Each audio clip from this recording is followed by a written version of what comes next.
ప్రియ సహోదరి సహోదరులారా, ఈరోజు మనము పరిశుద్ధ గ్రంథములోని ఒక వాక్యాన్ని ధ్యానం చేసుకుందాం. ఇది నిజముగా ఈ లోకములో జరిగిన ఒక నిజ సంఘటన. ఒక మనిషి యొక్క జీవితంలో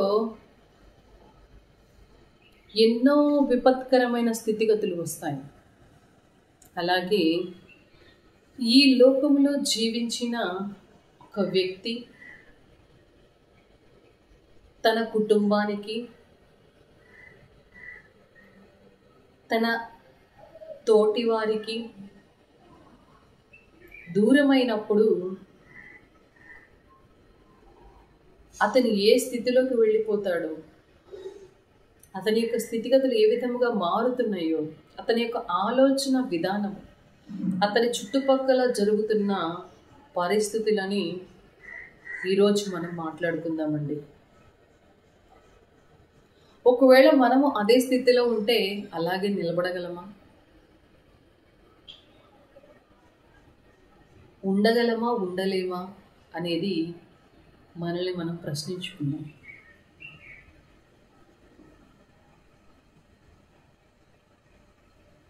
యేసయ్య ఒక మాట పలుకుతున్నాడండి. అందరికీ బాగా క్రైస్తవులందరికీ కంఠస్థ అంటారు కదా, by heart, from the childhood onwards.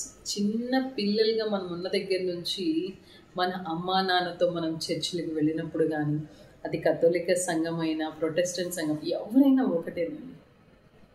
మనం ఎవరమైనా మనుషులమే అన్నట్లుగా, నువ్వు ఏ సంఘానికి వెళుతున్నా, నువ్వు ఎవరి దగ్గరికి వెళుతున్నా, ఎక్కడ వాక్యం వింటున్నా, అది సత్య వాక్యమా కాదా అని మాత్రం చూసుకోండి. అంతే. నేను అది ఇదని మనలో మనమే విభాగించుకుంటే ఎలాగా?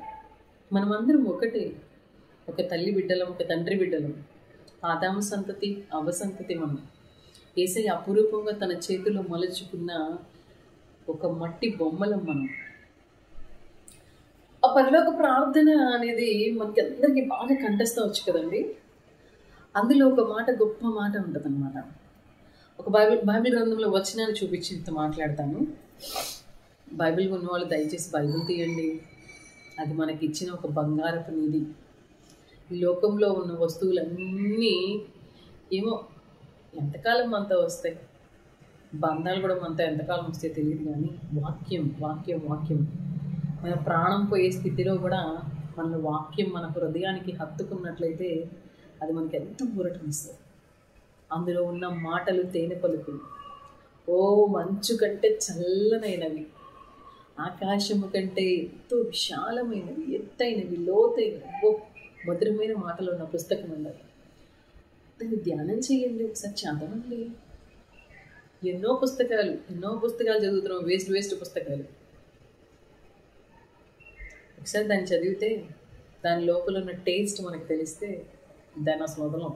ప్రపంచంలో ఇన్ని పుస్తకాలు చదివాను, అయ్యో నా జీవితం అంతా వృధా చేసుకున్నాను, ఈ బైబిల్ గ్రంథం చదువుంటే భలే ఉండేది.